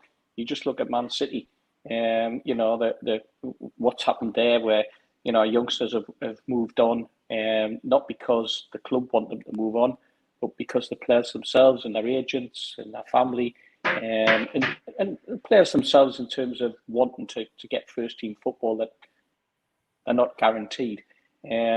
So there's an awful lot that comes into the equation, Steve, but I think Newcastle United are in a slightly different boat at the moment with both Miley and Anderson, as you say, local lads who have the world at their feet in the black and white shirt. And there are hundreds, if not thousands, of other young men who would love to be in their shoes. That's the big push that they've got, and they're going to be superstars. They're already superstars in terms of the youngsters who are already looking at them and idolising them and wishing that they could reach the sort of levels that the both of them have reached so far, wearing a black white shirt for Newcastle. I think it's slightly different with other football clubs at times. I'm just happy that we've got them. It's good to see youngsters coming through. I've watched the under-21s and the under-18s a few times last season. Go with my nephew and my brother. And to be perfectly honest, I haven't seen much in terms of the way the teams have played, and anyone who's really stood out. But obviously Eddie Howe spotted things, and you just have to look at the bench and the opportunities that some of the players have had in the European games that we've had, and the league games, because of the injury runs. And I think it also breeds a sort of air of confidence throughout academies when you get players like Miley and Anderson coming through. Because I think the last one that come through was probably Paul Dummett, and before that was probably somebody like Andy Carroll. You know, now all of a sudden we've got two within 2 years. That's a massive positive for us. Yeah, Absolutely. Mitch. Look, if someone was to come and offer some sort of ridiculous amount of money for one of them, I think would be daft not to take. But you've also got to look at the bigger picture in terms of how squads are made up going forward in the Champions League. If we want to be regularly competing at that level, we need products from our academy coming through. And it's not like we've got them falling off the trees like pears. It's not happening yet. We've got people coming through that are blooding. Miley's one of them, Anderson's another. And that then makes the squad selection going forward over the next year, 2 years, 3 years. If we're keeping those products, blooding them into the Champions League, we've got other youngsters coming through who may be able to make that progression too. And how long is it since we've said that? I think I've gone back to Gascoigne and Joe Allen and Paul Stevenson and Ian Bogie time in the FA Youth Cup in '84, was it? You know, 85, yeah. Yeah, exactly. So we don't have that luxury. If we had the luxury of a production line that Chelsea's had, that Man City's had, that Man U's had, that Liverpool to a lesser extent have had, that Arsenal certainly have had, you know, then yeah, you trade on the value and use every financial lever you can to make things easier from an FFP perspective. But we don't have the luxury of having all the pieces of the puzzle yet. So I think right now the sensible thing to do is to hang on to them, so we can then fill where. Imagine going into next year's Champions League if we were to qualify for it. How easier would that squad be to put together? Because we've got Miley, because we've got Anderson, And even the two young lads that came on against Paris, they've been blooded in the top flight already, you know. It makes a massive difference. Sorry, they didn't come on against Paris, they come on the league game, didn't they? But either way, Yeah. to be able to then say we've got confidence to put them into our squad and tick the boxes and have full squads, because we're running in the Champions League with technically a depleted squad because we haven't been able to fulfil the homegrown side. So that's what we've got to put right first. And then when we've got that put right, and we've got people coming through that we can then sell on and pull those levers that say, right, if it's homegrown and you're selling and you've got a better way to amortize it and you've got a better reflection of how you can then put that money back into the squad, then happy days. It's one thing at a time, and that's the challenge. But also, it's the fantastic element of being ahead of where the plan is, because we've got those players coming through already, that we would have no qualms next season saying, right, we're short in midfield, we're going to put Anderson Miley into midfield. Bang. We wouldn't bat an eyelid at it. We'd be like, right, okay, great, let's do it. And so that's the balance we're trying to find. It's like all the FFP discussions. This is why we're a little bit hamstrung, because if there was no FFP, they'd have just gone out and spent $500 million. Yeah. And they would have. Let's be honest, they would have. But we can't. We've got to be clever about it, and even manipulating squads like that is being clever about it. Yeah, no, I completely agree with you. Isn't it Go on, big, George. though? Go on, George. Sorry, can I just want to come back on this locals getting into the team, and just a little bit of my experience. One of my best friends in football from school right up to when we played together at Newcastle was George Dalton. Now, if George Dalton hadn't broken his leg, he would have played for England. When he was a junior and played in the same sides as I was, and lots of other local lads, when he got his professional contract, the next time he came into the dressing room with us, people were chuffed to bits that their mate had made it, and it just made them more determined to make it as well. So it's an ongoing push, and other lads see people developing, so they want to develop, and I think that's the right way to do it. Yeah. Okay. We are coming up to the last 20 minutes. It's a sign of the growth, though, Steve, isn't it?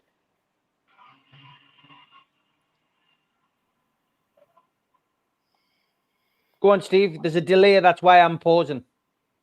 Yeah. Sorry, mate. I was just going to say it's a sign of the times at the football club. And you look back over the years, we got rid of Beardsley because we needed to build a stand, or we got rid of Gascoigne because we needed to build a stand. We got, you look back in the history, the youngsters that came into the first team and then got rid of. Paul Cannell, there's going far back. Neil MacDonald, these were all lads that came through. And now we're talking about bringing, losing a Miley or an Anderson for a ridiculous amount of money so we can buy someone five times more, because it just shows that the way football's changed. We used to be selling players because we couldn't afford to keep them. We couldn't afford to keep them because the club was on its knees. Now we're saying we would be selling players because we're taking the club forward. We're taking the club to yet another level. It's a difficult balancing act, I suppose. And the bean counters will be the ones who dictate whether a player stays or goes, I would imagine. Because we're seeing, like I said, we're seeing it happen at Man City. We're seeing it happen at Chelsea, who have a form of youngsters. I think there's about 40 odd players at Chelsea out on loan. It's absolutely crazy. It's a positive thing that the football club is in that situation and in that position, Steve. And we're not, like I say, not selling players because we want to build a stand. Yeah, great stuff. We've got longer memories than some of in our support. We can remember those days of Gascoigne, Waddle and Beardsley leaving 100%. Okay, Newcastle United take on Manchester United tomorrow, 8 o'clock kickoff live on TNT Sports. Of course, Newcastle now aiming for their 6th successive home win in the Premier League It'll be the first time we'll have done that since 2022. Before that, you've got to go back to about 2004. But we, as always, have Toon Stato. Now, Toon Stato had a bit of a nightmare with his video. He was in Paris when he recorded it. He is going to be at the match tomorrow. I'm going to catch up with him myself. So it's in 2 parts. You'll have to bear with us. So here is Toon Stato.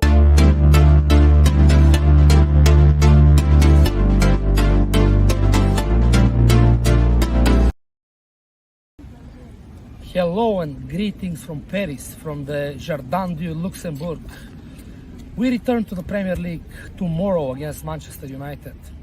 We have won 6 out of our 7 home games, including the last 5 with a goal difference of 12-1.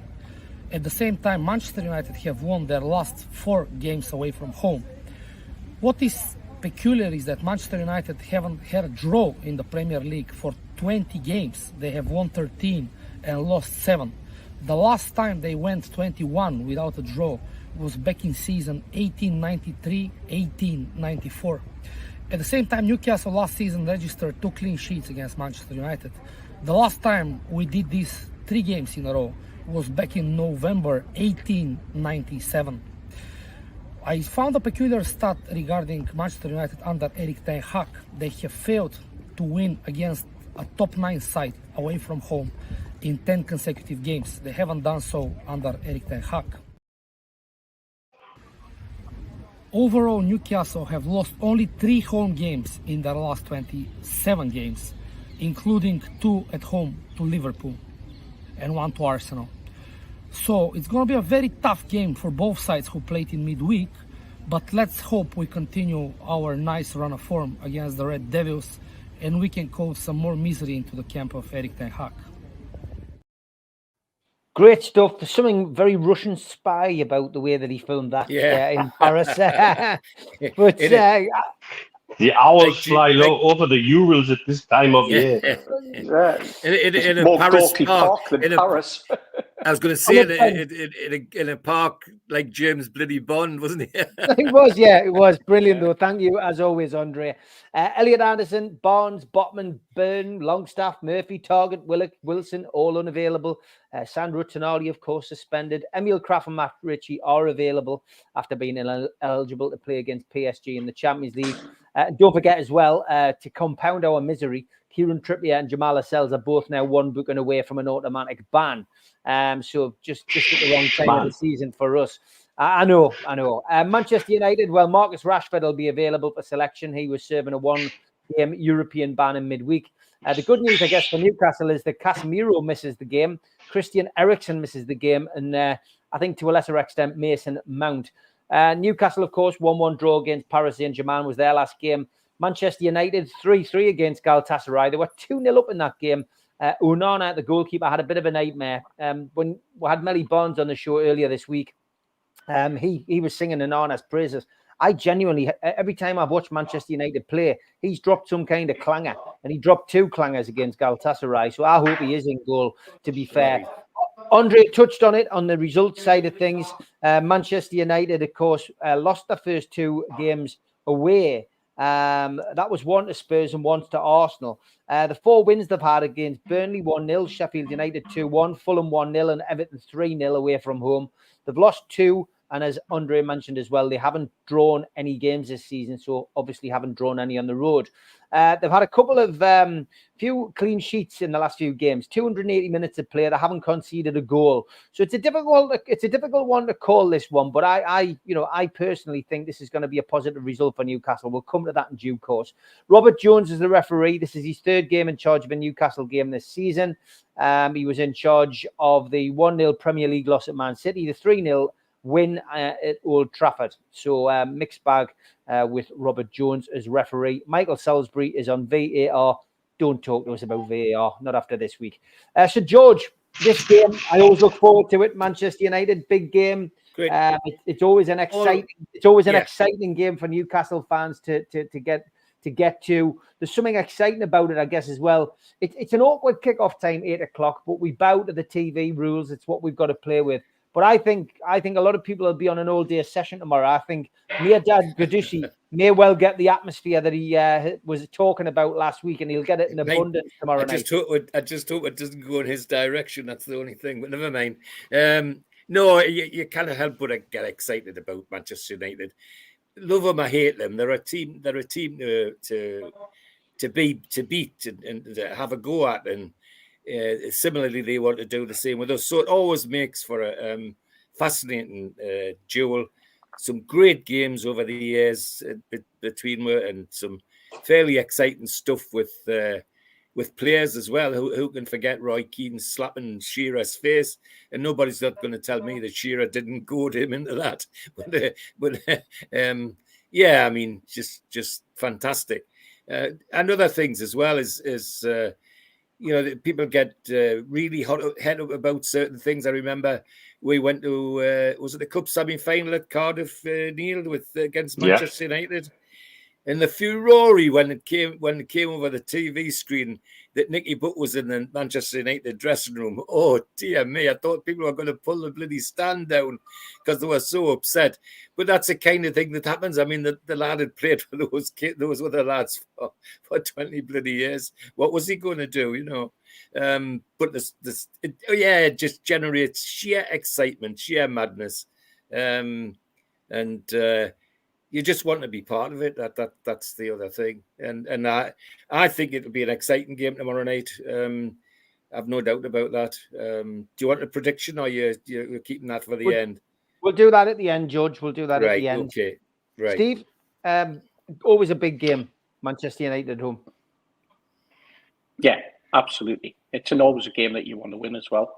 I mean, they're a strange setup at the minute. I don't know what it is with them. That Manchester United were always synonymous with pace and power.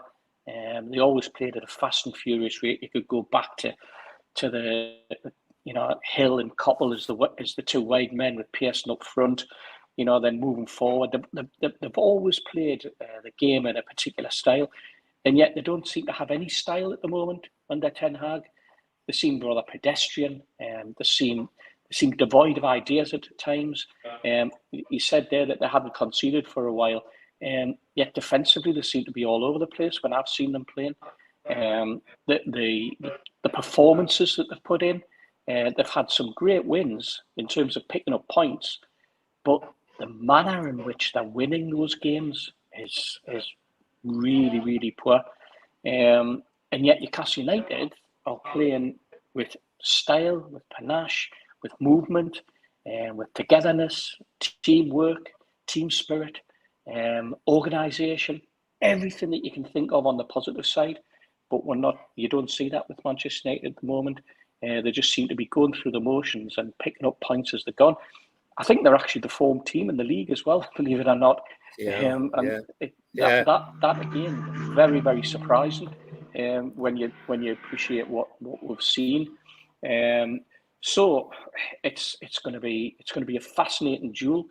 Anyone who can remember as far back as 5 months ago when the videos came out, the Amazon one, and you saw how Eddie Howe G'd the team up after the cup final, and I know that the press are building it as saying there's no bad blood between him and Ten Hag.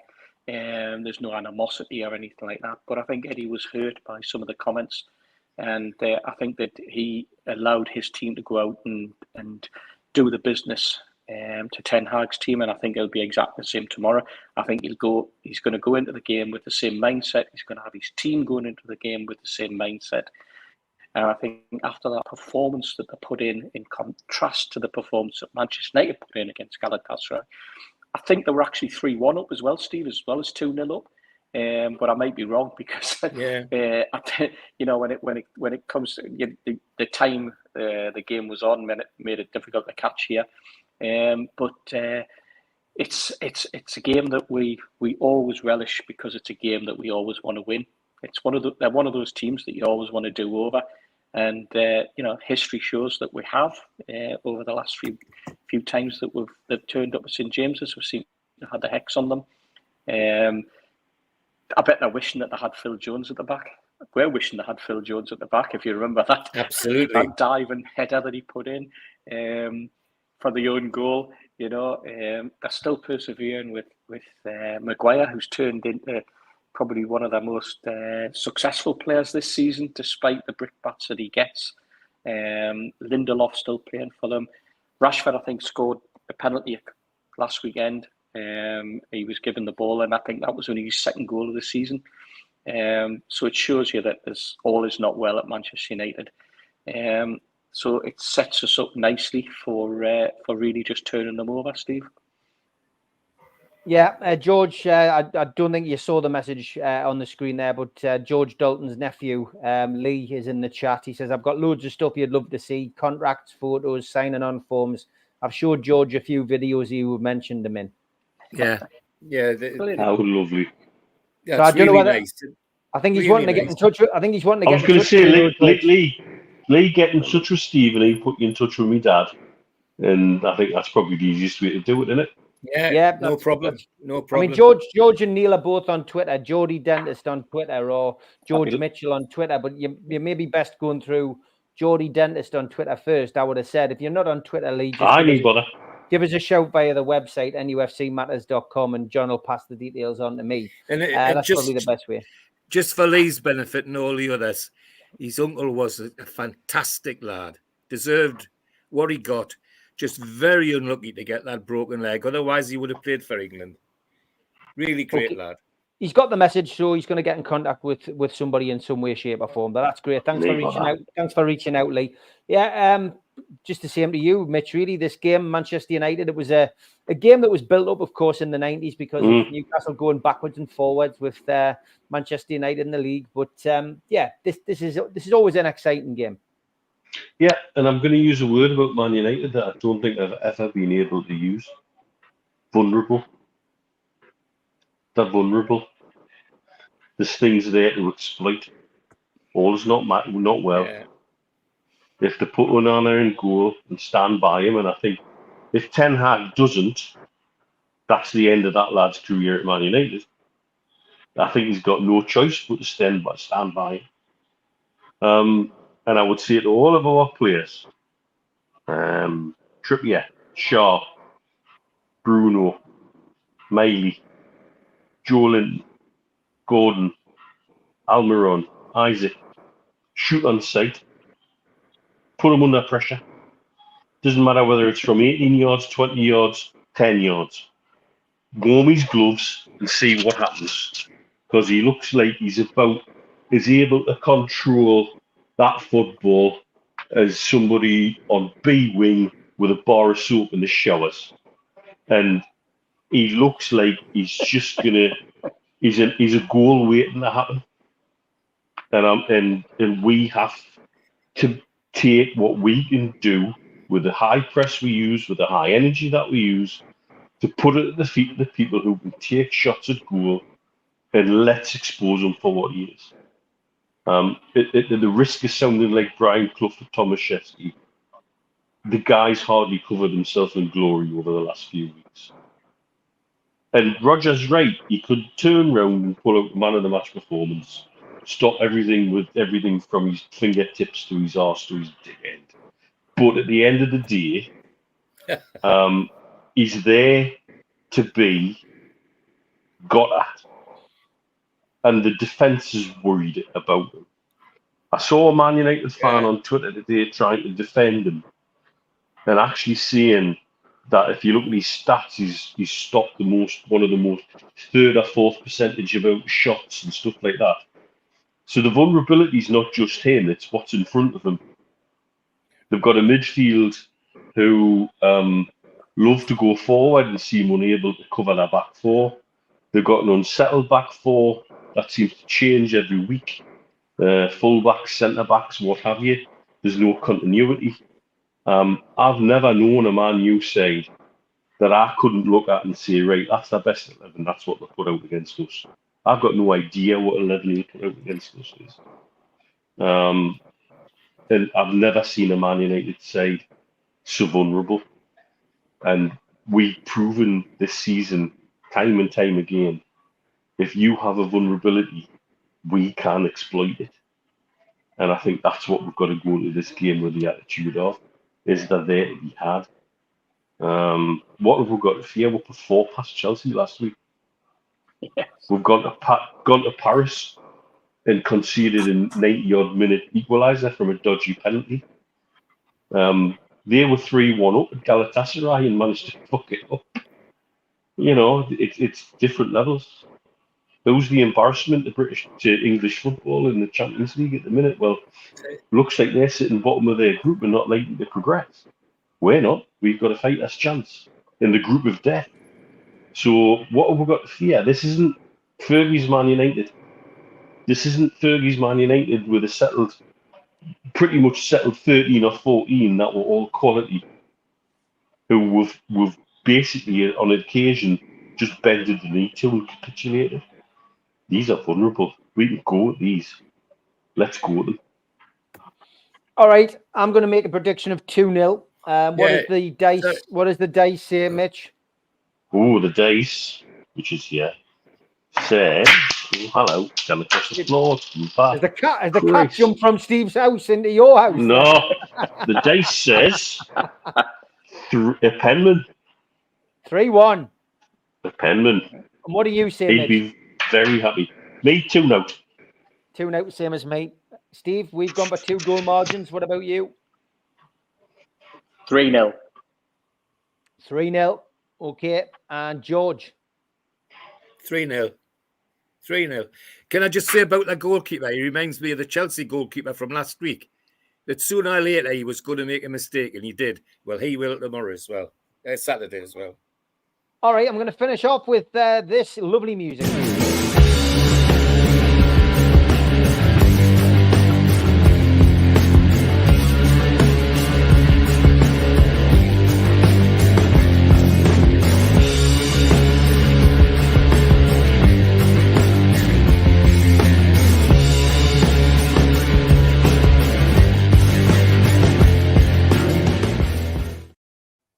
And a big thank you to Gaz from the Long Sands. Everybody says, who does the music for all your videos, the intro music? Well, it's the band called the Long Sands. Thanks to Gaz. He says, Steve, class pick for the day I met when you get a chance. The day the Long Sands met Peter Beardsley. He says, you can just see his Tesco shopping bag behind Trev. So there's Ian, Gaz, and Trev and Peter Beardsley outside St. James's Park and the Tesco bag. And Gaz looks like he's ready for a game. He might be getting his boots on and ready to play tomorrow. But let's get that third album done, lads. It'll happen one day, I'm sure of that. Yeah. But for now, we'll have to listen to the Day I Met music.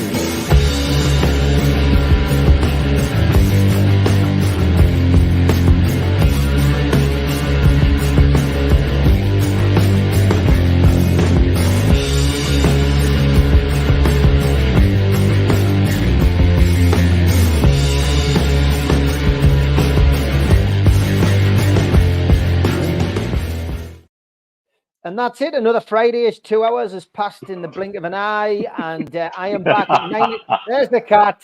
I'm back 9 o'clock in the morning. I'm going to do Eddie Howe's press conference review.